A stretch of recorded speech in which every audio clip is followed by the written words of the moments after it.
kumizisha kunde kumala pila ju ipo kiti la tai buat baladon kata ka cinta wapisa maka kateng jongawan dengan bukan percaya pi baru ki media baru kowe mala sapre ka video ba lese kadon shakwe galanda bagi shim ya ka kishim kamu ya ka kateng panong panala jongki na ngamdei mama apa orang percaya kata lawan file FIR boleh bag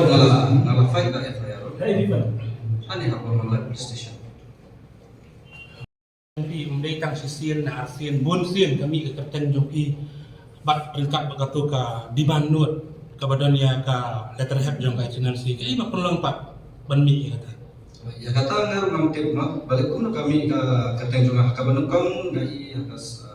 isu pak ini mengingat dengan temut kadai kaba kamkai kaba syuhidit gitu untuk suka ya mah jadi yang kam ka power pokok kebar tengala kala kuliah pokok kebar kala desa teh kutahi marmar ka tuga juga sih kala lebih syaki pulih teh dengan ngamtip nak kata wayu baka misi kamu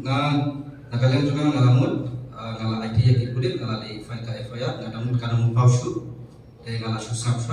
teh menit pat janmil kutahi teh kala pau yang ngala yang agak di urusan kubur mah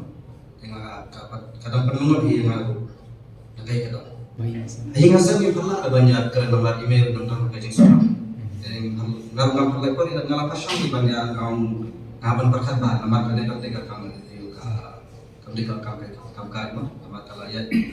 akak tertenjuk ki kisah juga kamu ya ayu